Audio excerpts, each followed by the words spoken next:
Bienvenidos a Quilca Podcast en su cuarta temporada.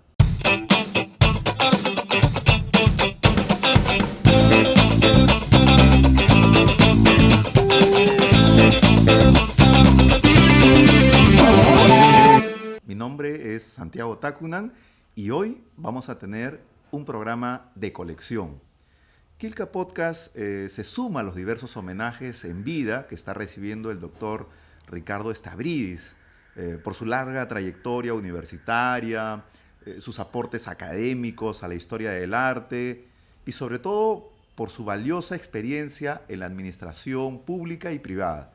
Doctor Stavridis, muchísimas gracias por recibirnos en su casa, que hoy se va a convertir en un set de grabación. Bienvenidos. Bueno, el doctor Stavridis en realidad no necesita mucha presentación, especialmente para los miles de alumnos que lo han disfrutado en alguna galería, en las aulas universitarias o en alguna dependencia cultural. Sin embargo, es necesario decir algunas cositas de él para que nuestros seguidores de Quilca Podcast, que no necesariamente van a ser especialistas de ciencias sociales, lo puedan ubicar mejor.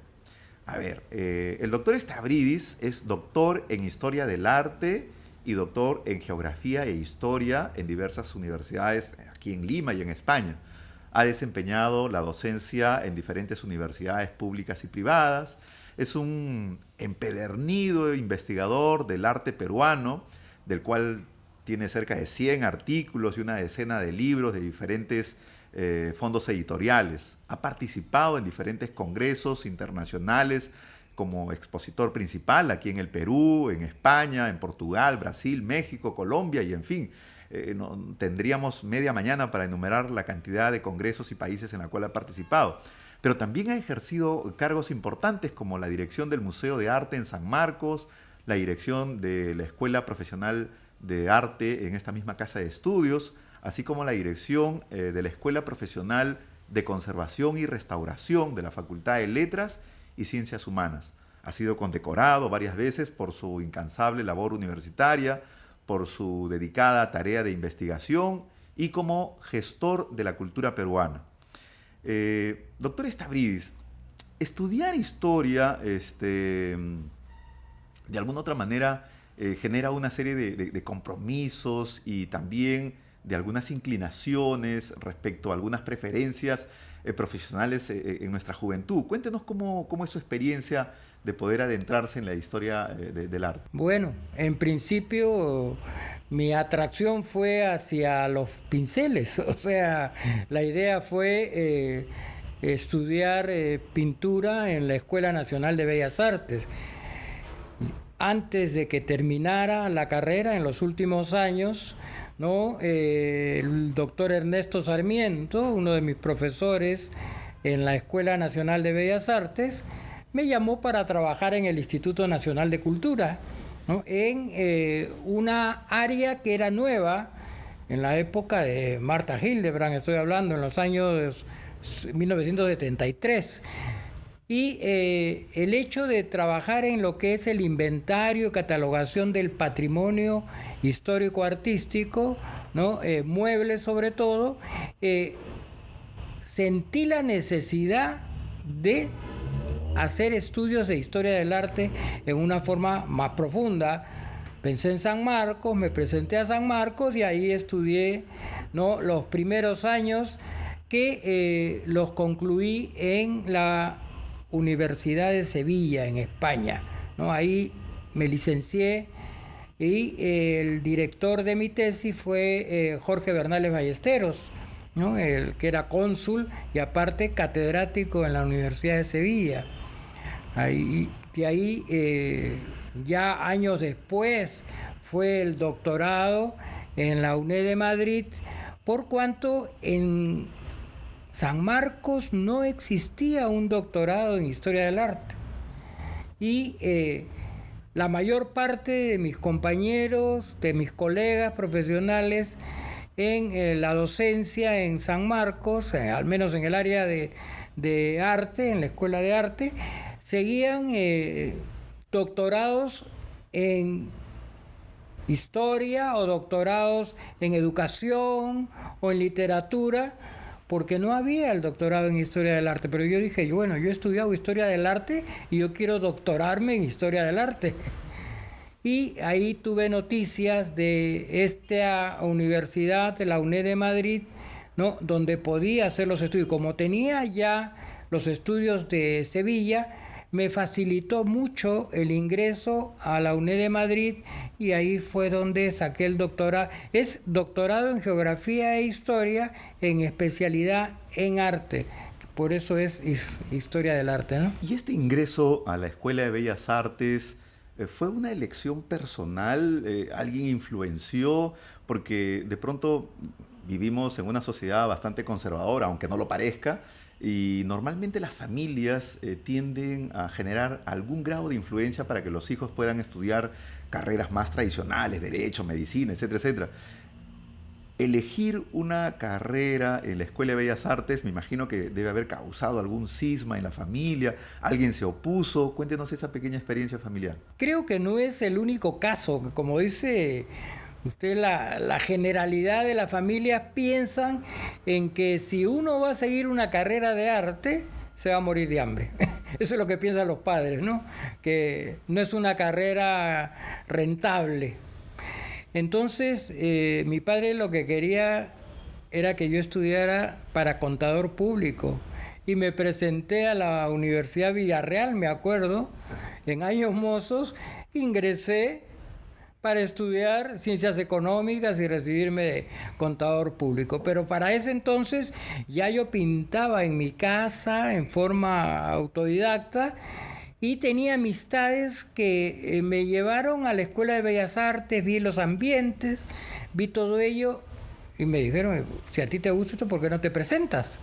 Y sin que sepan en casa, yo di examen de ingreso en la Escuela Nacional de Bellas Artes con un calco, porque te ponen un calco de todos los que tienen ahí traído, ¿no?, de Europa, y aparte del dibujo que hace uno de ese calco, un examen de general, no, de estudios generales.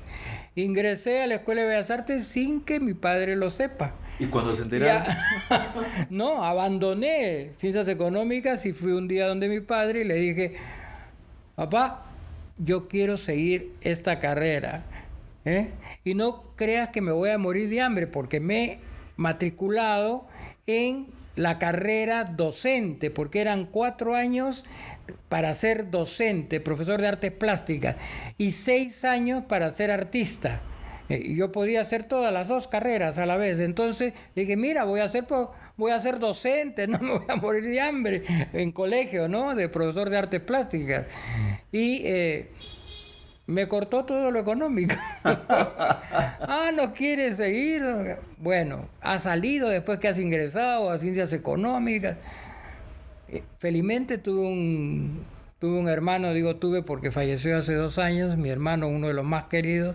Él me decía, toma para que te compres los óleos, él ya trabajaba en ese entonces, tómate para que te compres tus lienzos, o sea, me soltaba de vez en cuando algo de dinero para que yo pudiera hacer mis estudios en la Escuela Nacional de Bellas Artes. Y de los trabajos que realizó en la Escuela de Bellas Artes, ¿hay algún trabajo artístico que usted conserve y que recuerde? Y si es así, ¿qué temática tuvo? Porque me imagino que pues ha desarrollado varios trabajos, ¿no? Y algunos de ellos nos generan a nosotros un ícono en donde lo tengo que conservar por esta razón. ¿Conserva todavía alguno de sus trabajos? Los tiene usted al frente, lástima que las cámaras dan hacia nosotros, ¿no? Todos los cuadros, menos uno, que es de Ernesto Samayoa, todos los otros son míos, son pinturas al pastel, como ve, que por momentos no podía comprarme óleo y el pastel era más barato, las barras estas, y pintaba al pastel. Son apuntes de años de estudios. Los de los últimos años son los que tienen esa tendencia algo surrealista, ¿no? Que se ven esas,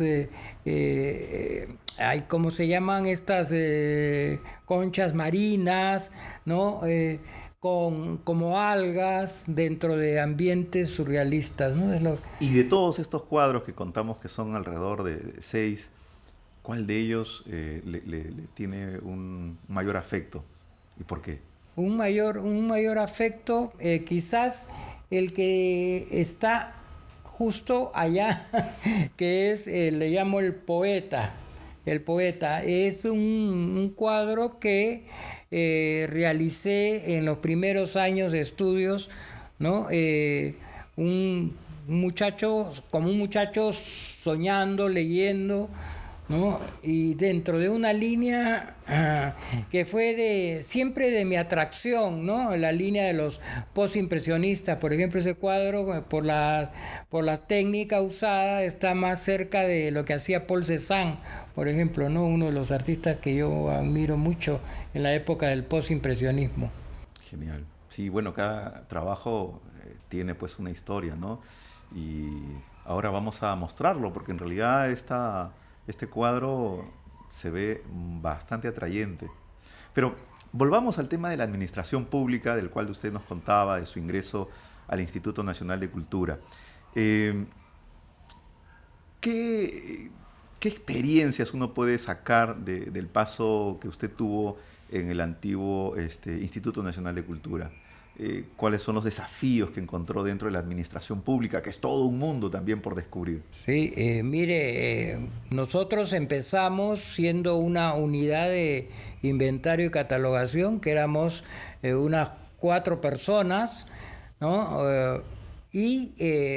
Íbamos a las iglesias con nuestras fichas de catalogación a medir las esculturas, había que ponerles un título, entonces tuvimos que estudiar iconografía. El doctor Sarmiento, que era el jefe de la unidad, ¿no?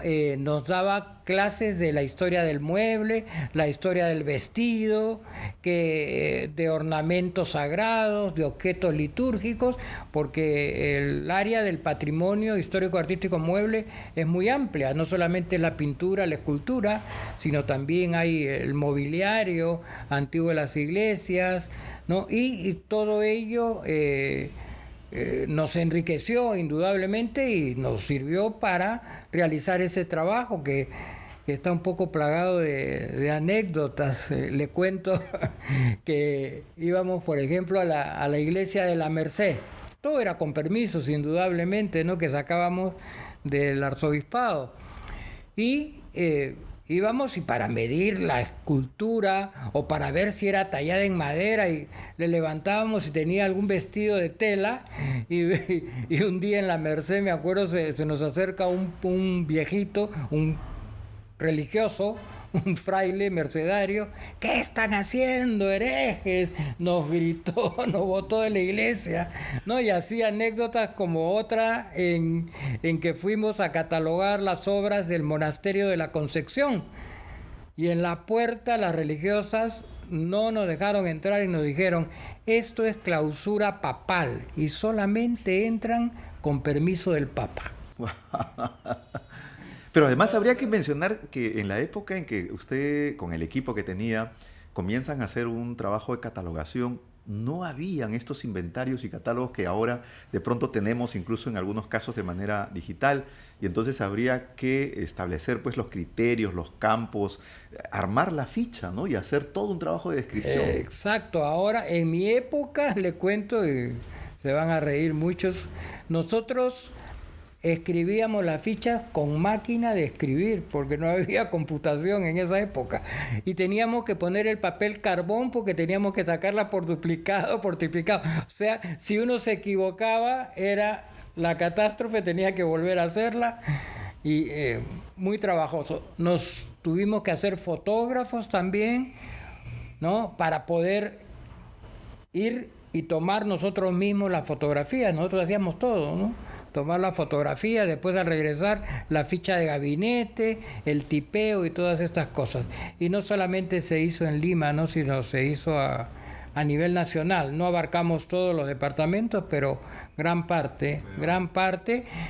Lo que me da satisfacción en la actualidad es que esa unidad que empezó muy pequeñita, ¿no? En un sótano, allá en el centro, en la Casa Canevaro, llegó a ser Dirección General del Patrimonio en la época de Pedro Yurinovich, cuando él fue jefe del INC, elevó esta dirección porque le dio la importancia que debía a Dirección General del Patrimonio Cultural Mueble.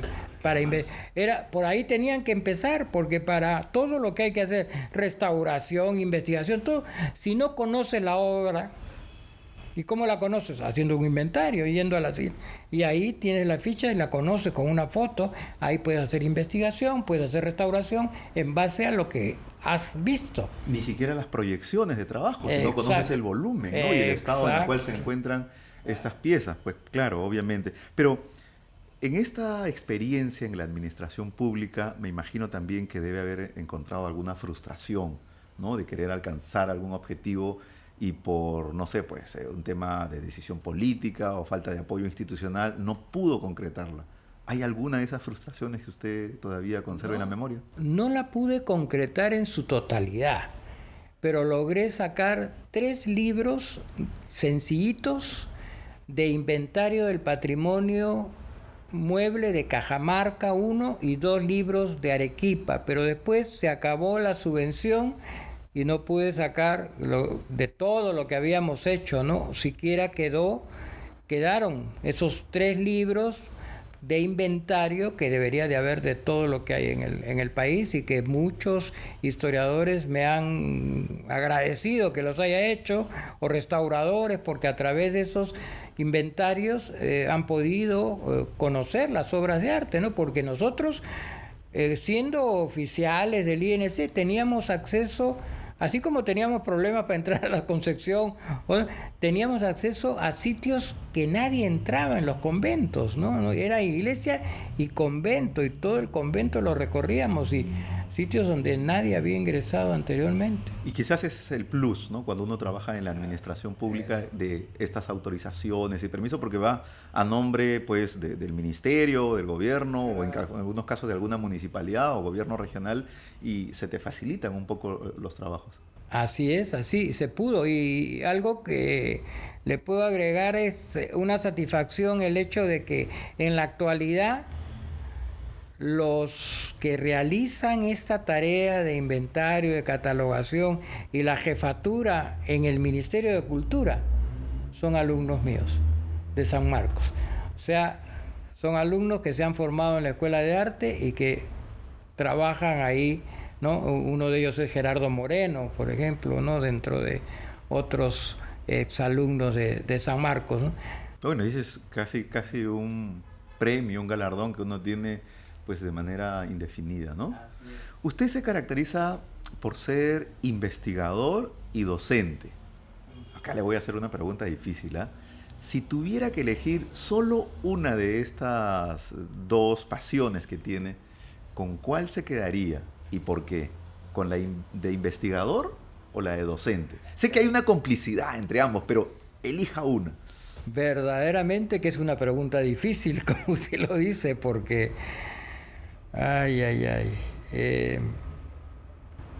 bien difícil, porque uno se quedaría con las 2, pero si tengo que elegir entre una, la docencia me da mucha satisfacción a mí, ¿no? La docencia, porque son como hijos que uno forma y que uno deja la semilla para lo que van a hacer en el futuro. Es una relación más directa, más humana, ¿no? La otra es una relación también con aquellos que interesan de la historia del arte, la investigación y la producción, pero no es el directo, porque no está uno con la persona para orientarla y que le haga preguntas, ¿no? Sino el que lee simplemente lo que está escrito, y es diferente, ¿no? Claro. Con la docencia. Usted más bien le hace preguntas a los documentos, analiza el cuadro, ¿no? Que es parte del trabajo de investigación. No, la docencia es muy, al menos perdóneme, pero estoy haciendo en este momento recuerdo de reconocimiento que me han hecho hace poco, y todas las promociones han colgado un video dentro del reconocimiento que me hicieron, y eso es una satisfacción inmensa. Todo lo que hablaron cada uno verdaderamente fue muy emotivo. Retrocedamos un poquito y vayamos a la época de su formación en San Marcos. Eh, ¿Qué recuerdos usted todavía mantiene así muy vivos en su memoria de su formación en San Marcos? Bueno, en San Marcos en principio le digo que yo con título profesional de la Escuela de Bellas Artes, ya siendo profesor, ¿no? En colegio y todo, tuve que dar examen de ingreso porque no reconocían ningún grado a a la Escuela de Bellas Artes. Y di mi examen de ingreso y ya, pues ya yo no me acuerdo cuántos años tenía, pero ya no era un jovencito. Y ingresé a San Marcos, ¿no? Estudié, recuerdo, con Alfonso Castrillón, ¿no? Estaba Enrique Iturriaga, la doctora Dora Felices, la doctora Saco, ¿no? Todas estas lumbreras del campo de la historia del arte.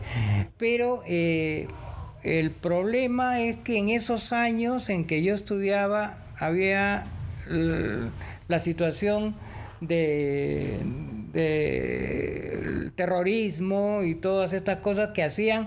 Por ejemplo, estábamos en el año académico 85, pero estábamos haciendo el año académico 83 o 82 en el 85, porque todo iba con retraso, huelgas, paros, así. Entonces, verdaderamente, recuerdo mucho las clases, pero sin sabores en lo que se refiere a que dije, esta carrera no la voy a acabar nunca. Pasaban los años y no avanzábamos, entonces por eso fue que decidí hacer este traslado, ¿no?, a la Universidad de Sevilla. Pero su ventaja comparativa frente a otros estudiantes, dado su formación en la Escuela de Bellas Artes y los otros estudios que de alguna otra manera también tenía, le generaron una cierta comodidad frente a otros estudiantes de ese momento. Sí, sí, eso sí es cierto, pero más la sentí o más la gocé cuando ya yo era docente. Cuando yo era docente, al enseñar, sí, la enseñanza era complementada en cierta medida, no solamente con la historia, sino les hablaba, miren las veladuras, los colores que mezclan acá, las transparencias, o sea, usaba las técnicas del pintor, les hablaba de las técnicas del pintor a la vez que de la historia del arte, ¿no?, del artista que estábamos desarrollando en ese momento. A lo largo de esta primera parte de la entrevista hemos escuchado varias veces mencionar a España como un centro, ¿no?, de formación académica, pero también me imagino que ha hecho muchos amigos. Pero finalmente, ¿qué razones encuentra usted para regresar al Perú para desarrollarse profesionalmente? Porque tranquilamente podría haberse quedado en España, ¿no? Tenía muy buenos amigos, le ofrecían seguramente una estadía y algunas actividades académicas, pero usted decide regresar al Perú. ¿Cuál es la razón principal? La razón principal es que Alfonso Castrillón, que era el director de la Escuela de Arte, ¿no?, me escribe cuando ya yo he terminado la licenciatura en la Universidad de Sevilla.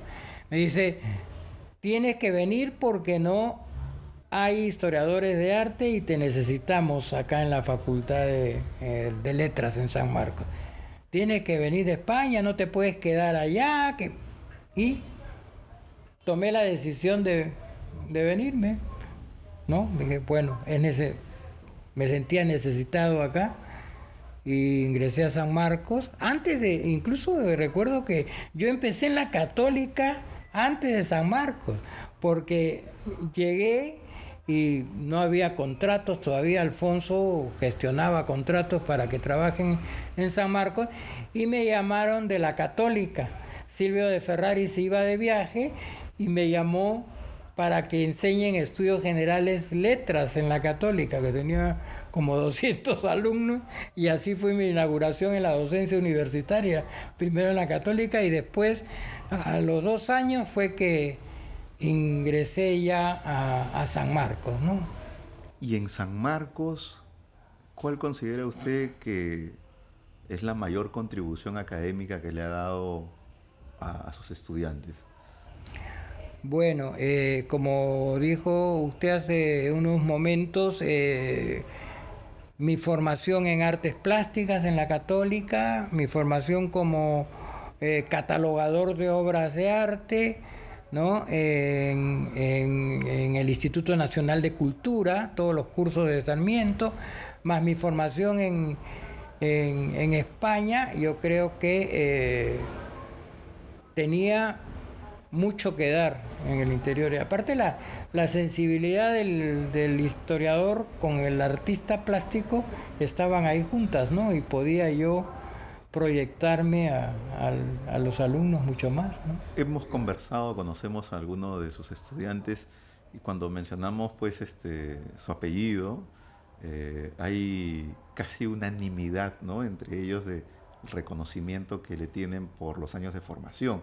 Y me imagino que ese gesto se debe multiplicar, ¿no?, por cientos. Usted ha tenido varios años, varias décadas en San Marcos y en su estadía han pasado varias generaciones también de estudiantes. Sí, muchos, muchos. Le puedo decir que en la actualidad el 80% de los profesores en la facultad, o 90%, han sido mis alumnos. De los que están actualmente, hasta el director de la Escuela de Arte, la directora de la Escuela de Conservación, han sido mis alumnos en San Marcos, ¿no? Y muchos, son cuántos años, del 75 o 76, eche pluma, son cuántos años, ¿no?, que he estado en San Marcos, más de 30 años. Y en su estadía en la Escuela Profesional de Historia del Arte, usted tuvo la oportunidad de manejar un poco la parte administrativa de la escuela.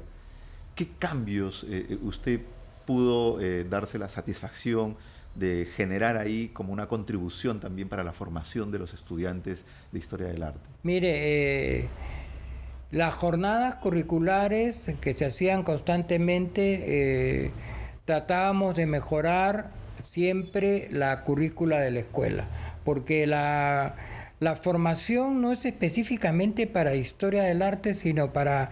Hay gente que se puede dedicar saliendo de la escuela a ser curador en exposiciones, a la museografía, ¿no?, a la museología, en fin, a varias carreras. Por eso es que están muchos trabajando, los que han egresado de la escuela, trabajando en museos, en galerías de arte, ¿no?, en centros culturales, porque pueden desempeñarse en todos estos campos.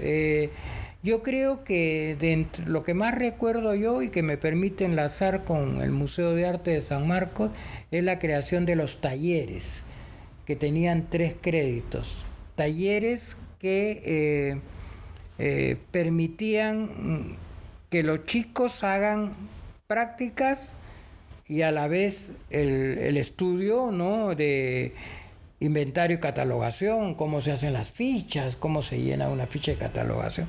Todo lo que había aprendido en el INC, todo lo que había en el campo de la conservación preventiva, ¿no?, curador de exposiciones y todas esas cosas, que pudimos así atraer a los chicos, aparte de incrementar sus créditos, atraerlos hacia el Museo de Arte, que por esos años en que estaba yo en la dirección de la Escuela de Arte, también fui nombrado director del Museo de Arte de San Marcos. Y generar en el espacio del Centro Cultural de San Marcos un laboratorio para los estudiantes. Así es, y yo me acuerdo que cuando yo fui nombrado en 1993,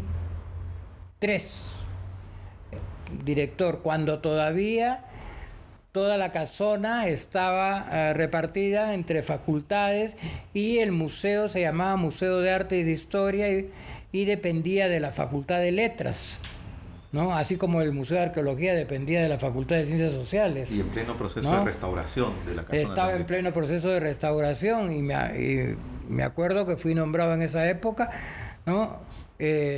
Y mantenía yo la dirección de la Escuela de Arte y tenía la dirección del Museo de Arte de San Marcos.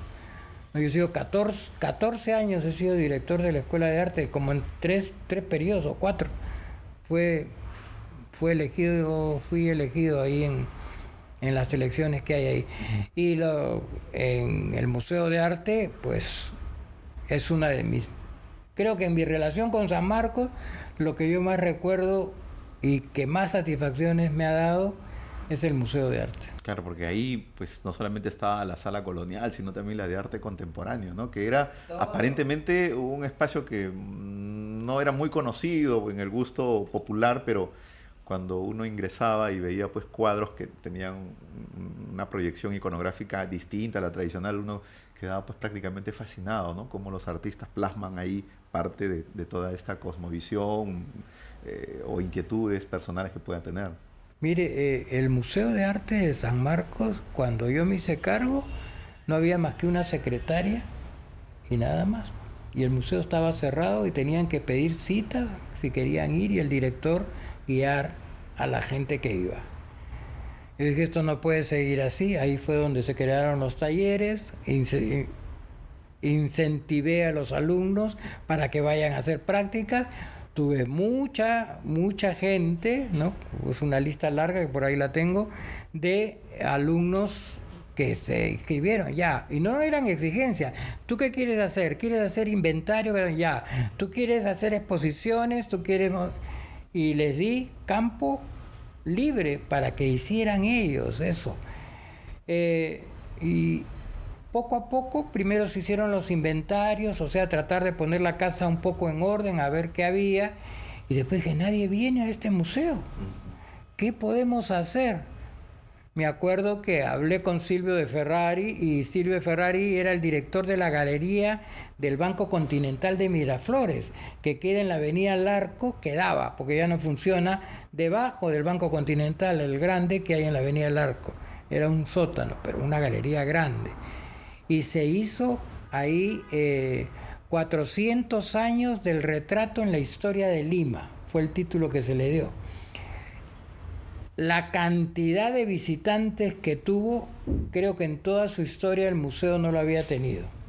La cantidad de visitantes que tuvo en esa galería, los retratos que se pusieron desde el siglo XVI hasta el siglo XX, de la colección de San Marcos. Eso era para ir atrayendo gente. En el 95, me acuerdo, con el pretexto de cumplir 25 años de fundado el museo, porque se fundó en el 70, ¿sí? En el 95 dijimos, vamos a hacer exposiciones fuera. Hicimos una exposición de arte contemporáneo, seleccionamos cuadros de arte contemporáneo en DHL Internacional, que era un local en San Isidro. Una exposición de arte, de la colección de arte popular, que es una colección importantísima que tiene San Marcos, de las hermanas Bustamante, y además sumada a la de Pablo Macera, porque varias cosas eran de Pablo Macera. Se expusieron en el Museo de la Nación. La cantidad de gente que fue a esa exposición. Entonces ya comenzó a sonar en todos los periódicos, existe un museo de arte en la Casona. Y ya lo último que hicimos fue abrir salas de exposiciones temporales. Ese gran salón que está sobre la puerta de entrada, ¿no?, que se había restaurado, dije, esta podría ser una sala de exposiciones. Comenzamos a invitar a través de los alumnos a los talleres. Yo conozco al pintor tal, uno que está por salir y que es muy bueno, Manuel Munive, era mi coordinador en esa época. Él iba a la Escuela de Bellas Artes, mira, Castellano se ha sacado el primer puesto, no es conocido, fulano de tal. Y así, hasta que después ya fuimos más atrevidos e invitamos a Regina Prijaskis, que es una pintora muy conocida aquí, y gran sorpresa, Fernando de Cislo, Elia Román, toda la gente que iba a las galerías solamente de Miraflores estaban ahí en la inauguración de la exposición de Regina en la Casona de San Marcos. Esos recuerdos pues no se borran. Y en el Perú pues tenemos que celebrar cada vez que hay una galería que se abre, una biblioteca, que son cosas extrañas, ¿no? Y que no ocurren todos los días. Eso es el mayor recuerdo que tengo, el más grato, por la relación con los alumnos, por lo que llegó a ser el museo. Salía, cada exposición salía a toda página en El Comercio, en diferentes periódicos. Y especialmente para el aniversario de San Marcos. Para el aniversario de San Marcos también se hizo una gran exposición, cuando ya era centro cultural, se hizo como una reapertura con el rector, el embajador de España y toda la prensa, me acuerdo recorriendo todo el museo completo, ¿no? Como una reapertura después de todo lo que habíamos hecho nosotros anteriormente. Claro. Usted ha escrito varios libros, ¿no? ¿Cuál de todos le ha traído mayores satisfacciones académicas? Porque económicas a veces no mucho, pero académicamente, ¿cuál es el libro que ha disfrutado más en la construcción, en su publicación y de alguna otra manera haya sido reconocido dentro de la historiografía de historia del arte? Mire, yo creo que el más importante de todos es el grabado en Lima Virreinal, documento histórico artístico del siglo XVI al siglo XIX.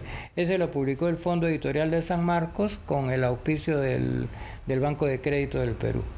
Ese es el que más satisfacción me ha dado, el que ha recorrido todo el mundo, y me acuerdo mucho, porque tengo ahí hasta el recorte del periódico, que en esos libros, en esas encuestas que hacen a fin de año, cuáles son los libros más importantes publicados en el año, los 10 libros más importantes, y el mío estaba en el 4º lugar después del de Marta Hildebrand. Y yo dije, no puede ser, ¿no? Estaba ahí, los 10 libros, los mejores publicados en ese año, que fue el 2002, creo que fue la publicación. Entonces, ese libro es uno de los, aparte que está basado en mi tesis doctoral, ¿no? El grabado, y el otro es el último que ha salido, que es el San Agustín, el que está abajo, el San Agustín en la pintura cusqueña del siglo XVIII, ¿no? Es el último libro que, bajo el fondo editorial también de San Marcos, ese acaba de salir, ¿no? La Orden Agustina ha salido, y justo he podido ver también ya no en el periódico, sino en el fondo editorial de San Marcos, el libro más vendido. Lo han puesto ahí como el libro más vendido en el 2021, que ha sido el año pasado. Sí, el año pasado. ¿Y alguno de sus libros usted lo ha encontrado pirateado o no? Mire, no, nunca fotocopiado, sí, para cuando los hacía leer a los alumnos, ¿no? Cosas, pero no, pirateado no. Porque en historia del arte solamente les interesa mucho a los historiadores, pero no a la gente en general, ¿no? Las novelas quizás son las que más, de los famosos, son las que más piratean. Ahora, en lo que me pregunta en cuestión económica, nunca he pensado en hacer dinero, jamás. De estos, lo que me daban era 30 ejemplares o 40 ejemplares, por lo que da San autor. Marcos, ¿no? que son para mí, y ¿qué hago con ellos? Cada vez que viajo a algún congreso internacional, llevo de obsequio a mis amistades, ¿no? Sí, bueno, los libros te dan eso, ¿no? Te dan prestigio, pero pocas veces uno puede Sí, vivir en de cuestión la económica, no. Los novelistas quizás sí se llenan de dinero, pero... ¿Qué hace usted cuando tiene un tema que le interesa, pero no tiene partidas o apoyo económico? ¿Las deja, las olvida o se la da a algún estudiante que de pronto pueda...? Fíjese, a mí lo que más me motiva es cuando de algún congreso, uno de Brasil o otro en España, me dicen, vamos a hacer tal congreso, a ver qué puedes presentar, ¿no? Y entonces yo me pongo a pensar que a veces tengo cosas guardadas o temáticas que no he tratado, que las he separado ahí para trabajarlas en algún momento, dentro de espacios, ¿no? Y eso es lo que me motiva, prepararlas para el Congreso. Y las preparo para el Congreso, muchas veces hasta con mi bolsillo he tenido que viajar ¿no? Con Guadalupe, por ejemplo, en Pacamayo, me pidieron un trabajo sobre la Virgen de Guadalupe, pero sin darme nada, ¿no? De dinero. Yo tuve que viajar y tomar fotos y todo, hacer todo el trabajo de la recopilación, pero no sé, me da mucha satisfacción hacerlo.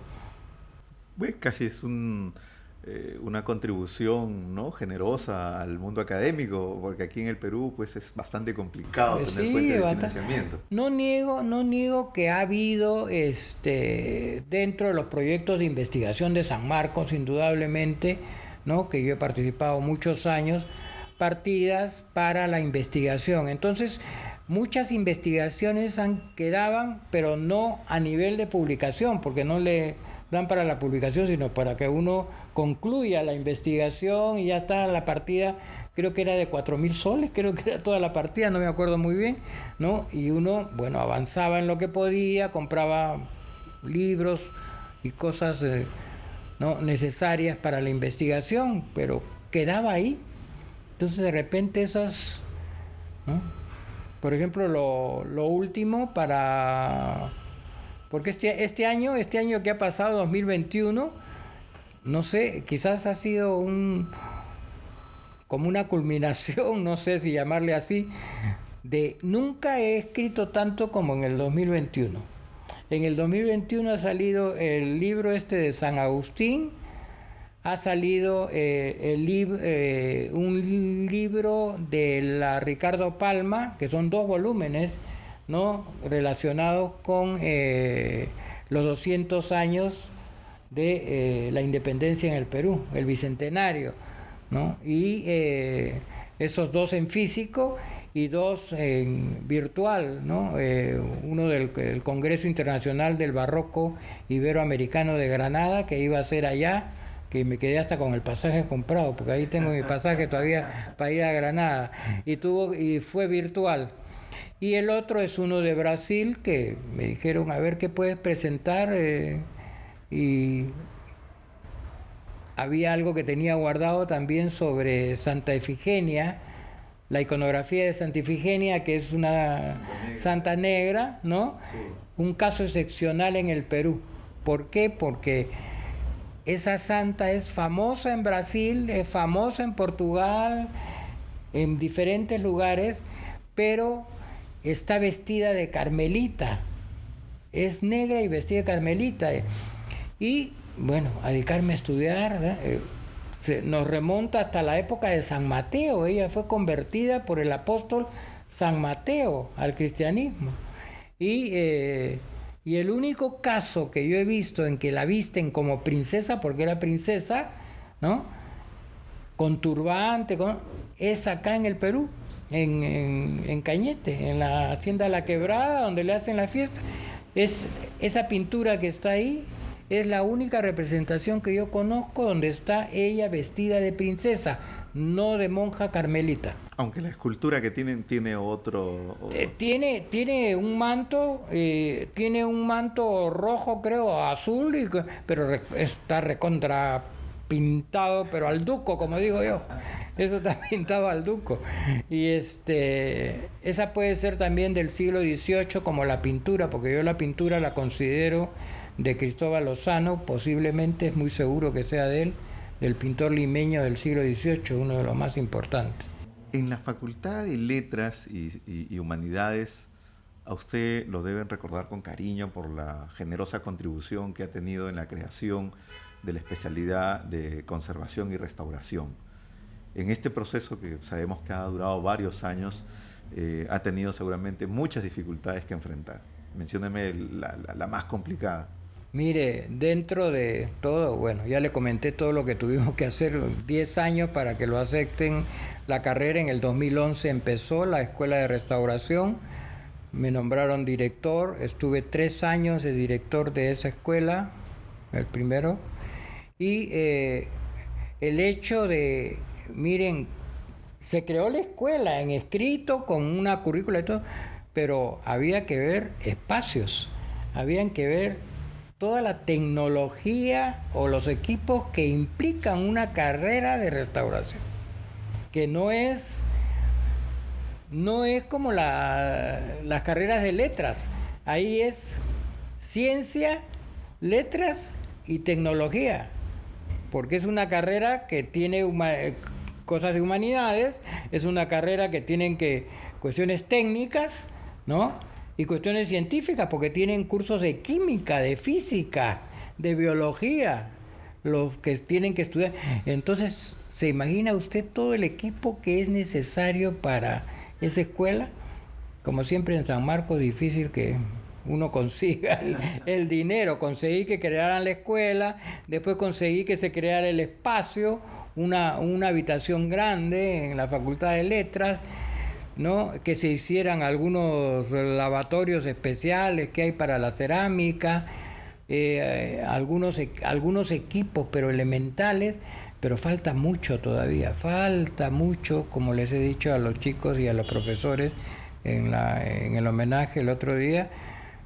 Depende de ustedes, tienen que luchar. En San Marcos, si no luchan por lo que quieren conseguir, no les va a caer del cielo. Sin lucha no hay victoria, dicen, no hay victoria, exactamente. Y es tarea de profesores, alumnos y exalumnos, le digo, para que cada vez sea mejor la escuela profesional de conservación de San Marcos.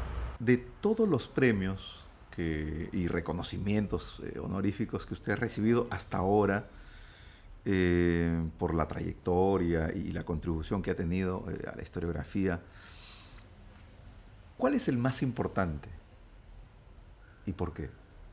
Hay uno que lo considero muy importante porque es como que enlaza las dos partes de mí.